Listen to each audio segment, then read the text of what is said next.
I'm probably going to lose a lot of subscribers based on what I'm going to share in this video today. And to be honest, I'll probably even get blocked by the algorithm because I'm calling out one of the companies in here who happens to host this video format, this video platform. And I'm totally okay with that because staying quiet while running a business, while working on the premise that you have integrity, and integrity is my absolute number one core value, is something that I just cannot do. I cannot remain quiet about things. And yes, this video is going to be calling out both OpenAI, who owns ChatGPT, and Google, who owns Gemini. And I'm also calling out Trump and the Trump administration as well.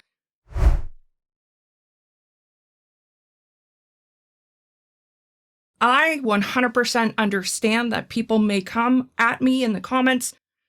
This may jeopardize even my personal safety, but I cannot stand on the sidelines anymore whatsoever. So let's get into what's got my panties all in a bunch right now and what I have done in my own business to be able to run it as ethical and as much integrity as I possibly can.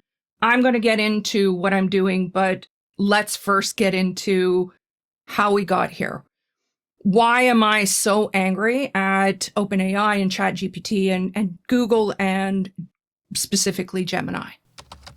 Now, I use AI in my business. I don't use it a whole lot, but I use it to save time, to be able to do research, to be able to help me with lead magnets, to be able to just sort through a lot of stuff as much as I possibly can, as quick as I can, because I have a full-time, highly stressful finance job.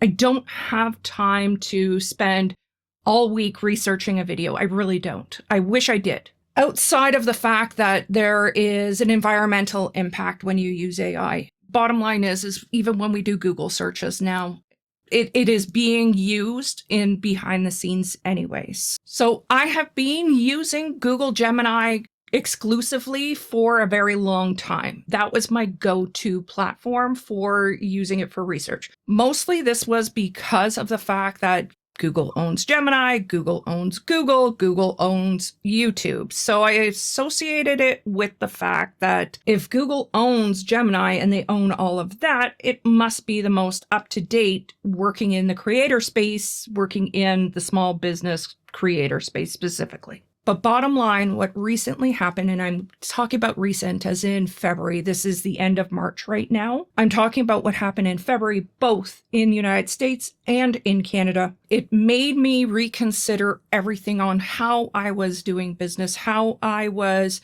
supporting companies that necessarily didn't fall in line with my ethics and my values. So really, this is a video on business. It is a business decision. It's a business decision on very many fronts in that sense, but it's also an ethics decision. It's a values decision. In Canada, it's also a personal decision. And I know a lot of Americans watch this channel, but I'm going to get into how OpenAI really affected Canada recently. Not only you Americans, but us Canadians as well.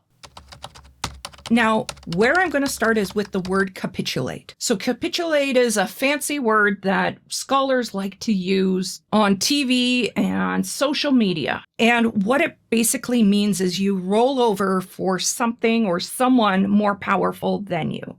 You end up caving to their needs and wants because you aren't strong enough to stand up against them. We teach our kids to stand up to bullies, to never roll over and just take it.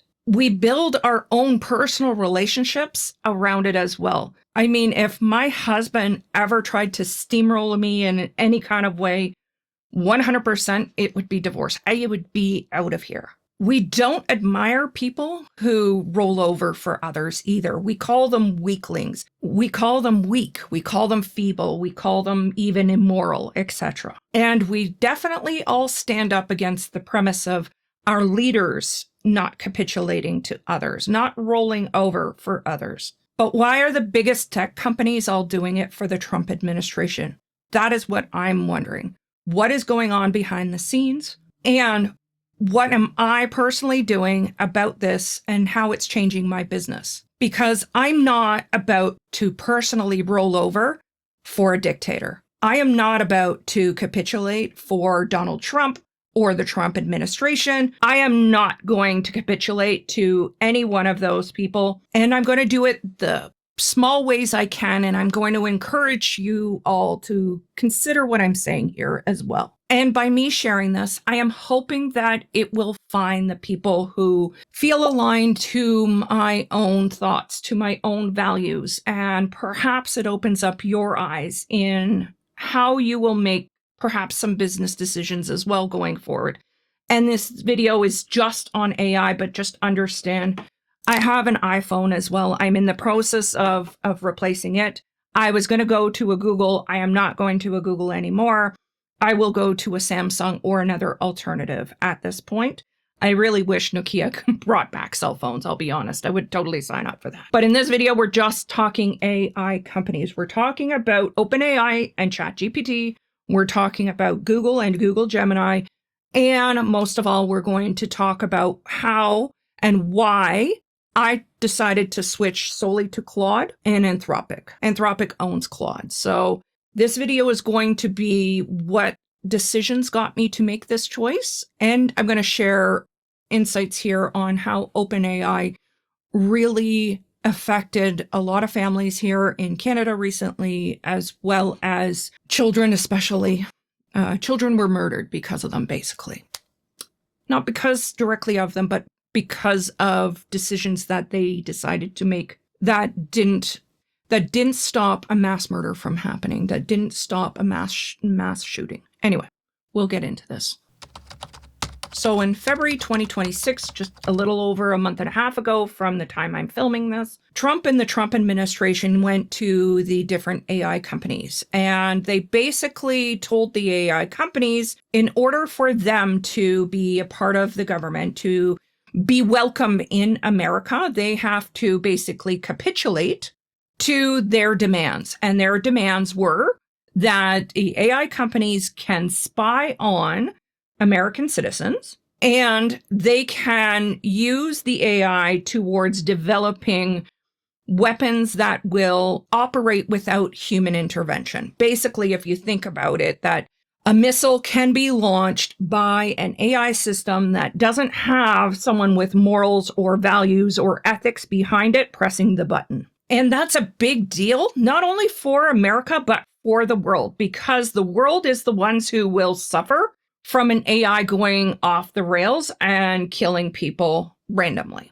And spying on US citizens, don't think that the Trump administration would stop there. If they have the ability to spy on any one of their NATO allies, any one of their enemies, they're absolutely going to take advantage of it. So don't kid yourself when you think it's just US citizens here, because Trump has already shown us by just starting the Iran war that he doesn't give a shit about NATO allies or any of his allies or anyone else other than himself and his feelings. So Sam Altman, who is the CEO of OpenAI, when he was asked to make the agreement, he absolutely capitulated and went ahead and rolled over and said, yes, Trump administration, you can absolutely use our system for that. So your friendly chat GPT who gives you therapeutic advice or relationship advice or ask you to correct an email grammar, etc., that one might be shooting at you sometime or spying on you one day. And yes, Sam Altman said this doesn't look good. And when a CEO comes out and says the optics aren't good, you know it's a bad deal for them. You know that it is not a good thing for them. And then lo and behold, we found out that Google had already, back in 2025, very quietly already agreed to this. It got so bad at Google, actually, that a lot of their employees actually stood up and requested that they back out of this, that they rescind it. But Google went ahead with it. They just did it in a quiet manner, whereas ChatGPT or OpenAI, Sam Altman, did it a little bit more publicly. He wanted to make sure that Trump's base the Epstein class as well, all of the billionaire supporters, as well as Trump, the Trump Epstein List type of thing. But yeah, Google removed their kind of guardrails in regards to both military as well as citizen surveillance already the year before. And the last AI standing was Anthropic. They're the ones who own Claude, ended up being the ones who finally stood up to the bullies. They said no, they did not capitulate. And what they said no to was, no, we are not allowing you to use our AI to spy on citizens. And no, you are not allowed to use our AI to develop autonomous or weapons without people intervention in them. So major green flags for Claude and Anthropic, but major red flags for Trump and the Trump administration and the entire Epstein class that goes with it, because you have people like Peter Thiel, who is running some of the software that they want to be able to use the AIs for. And what ended up happening was Trump came out and he has basically asked all of his base to blacklist Anthropic, to blacklist Claude. This decision cost Anthropic hundreds of millions of dollars in lost revenue.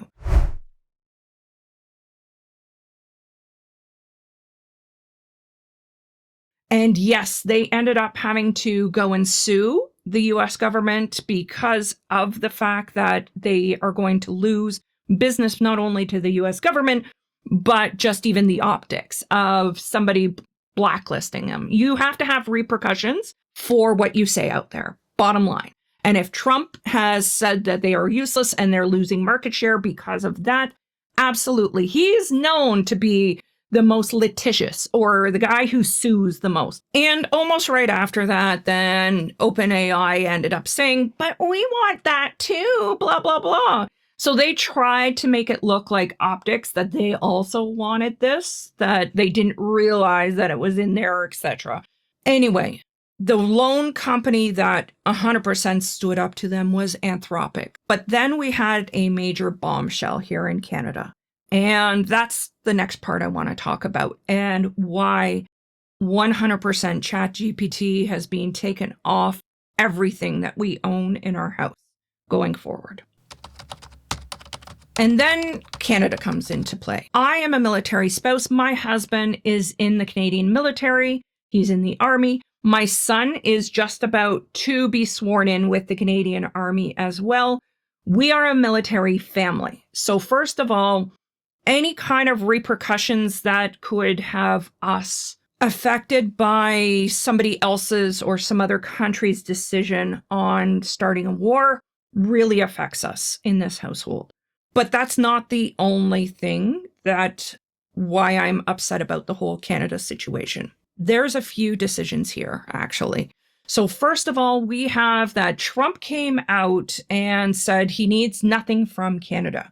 He needs nothing from his NATO allies, that we are all useless. And then he was in the news last week saying we as a NATO nation and the NATO allies have an obligation to step in and intervene in the Iran-US-Israel war. That's exactly it. It is those people's war, not NATO allies. NATO Article 5 only gets called into effect if we are attacked, not when one of the NATO allies is an aggressor. Bottom line. And this is a war that we would never want to get involved in. We think that it was started under the wrong pretexts with the wrong information. Bottom line is that my gut feeling says that Trump needed another distraction from the Epstein list. And this was a good way to do it. Also, it's a way of spurring the economy, because America drives on an economy that is built for war. And if there's no wars happening, then a lot of the companies aren't producing stuff that are war related. So this is a way that a lot of presidents will try to make revenue for their country by bringing them into a war. But the problem is that involves somebody who is smart enough to know you can't be fighting wars on multiple kind of fronts. You can't be in Venezuela, you can't be in Cuba, you can't be in Iran. And in Iran, where you're now affecting the rest of the world on top of it. Like, he's a fucking idiot. I'm sorry. He's a fucking idiot. And he only thinks of himself and occasionally his Epstein class billionaire friends. So bottom line, fuck him. He wanted to be a big boy. He wanted to make big boy decisions. He wanted to look like a big boy to all of the other dictators and authoritarians out there. So fuck him. He can have his big boy repercussions out of this all. Go and stand with Israel and fucking fight on your own. Now, do I think that the Iranian regime is great? No. No, I don't. But at the same time, this is not how you go about doing it. This is not what even his base voted him in for. And as a result, the rest of the world is already paying for his stupid decisions with higher gas prices, higher economic costs of everything. I mean, the bonus of it all is, I guess, that Canada has developed some great relationships with new allies, and the fact that we're putting on, manufacturing on overdrive here and creating new industries like a space industry for ourselves and a new defense industry for ourselves. So yeah, I guess it's been good for us in that sense, but fuck him. Fuck him and his fucking decisions. Anyway, sorry. Big tangent there. You finally learned where I stand in all of this on the Trump side of things. But let's get into what OpenAI and ChatGPT did here in Canada that really was 100% the decision on why I have 100% switched to Claude now. And now I'm going to tell you about something that is very sensitive. And it might not be something that all viewers want to watch.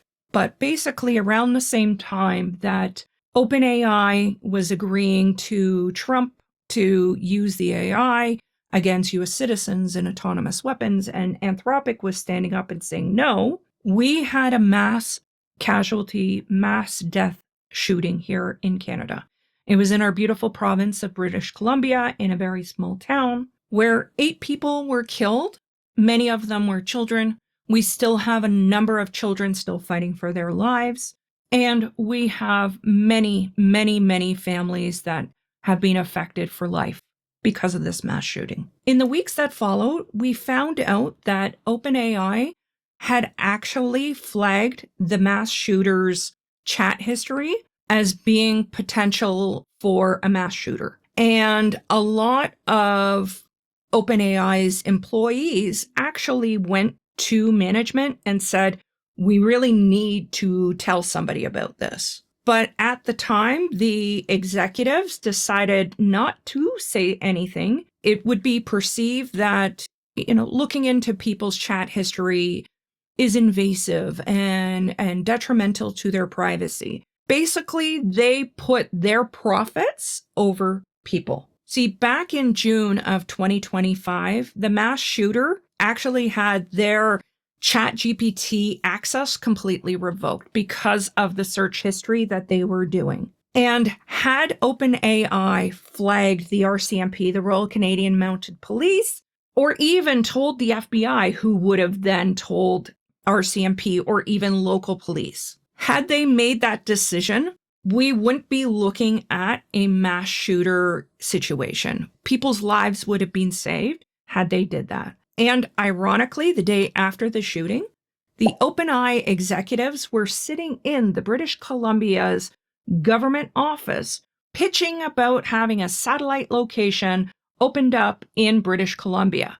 They knew that day already that this shooter had been kind of blocked from using their access, from being able to use their AI any further. And they decided not to say a thing. They thought that they were going to get away with this, but it ended up being advised to the RCMP, and the RCMP ended up looking into it. And then OpenAI had to, a couple of weeks later, admit to it. So this might not be something that Americans have been told, but it very much happened here. So when you have a company that chooses profits over people, in bottom line, making it so that a person who is a potential mass shooter was able to go ahead because they decided not to say anything. And then they also are putting, US citizens as second place to profits by allowing them to be spied on. Same with Google. They're not getting away with this either. They're just doing everything quietly. And when they potentially put the rest of the world's safety on jeopardy, I cannot, in my right mind, use ChatGPT or Google Gemini any further. Hence why I'm doing this video, because I need to put it out there that this is the reason I'm doing it. I need to morally stand up and say something. I cannot be quiet about this at all anymore. So where does this leave us now? Knowing all of this information, where does this leave us? Well, in my case, I have opted to only use Claude going forward. Bottom line is I want to be the kind of business owner who will stand up to bullies, kind of like Anthropic did by saying no. I want to be the kind of business owner that at the end of the day, when I go to my maker, that I'm able to say I tried to do the best I really could. I did not cave to bullies. I did not capitulate to big tech or big software as much as I possibly could. I mean, yes, there's a certain sense that I could do better, but our lives are so ingrained now with software, with subscriptions, with everything, that it's so hard to think about. The only way that you really could completely get rid of it is to become off-grid, where you have zero access to anything. And if you agree with me, if there's something inside of you that resonated with what I'm saying here, feel free to like, subscribe. I know this is not a normal video that I would normally put out, but if it resonated with you, like, subscribe, comment. I really don't know if this video is even going to get pushed out there or not, because, you know, we all know that Google owns the platform that I'm speaking up against. So, and if you're a returning viewer, just understand I appreciate you. I love you way too much.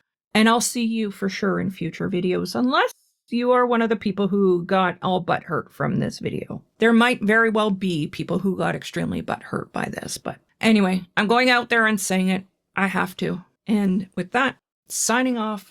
See you later. Let's try to do the best we can with what we have available to us. Good luck to us all.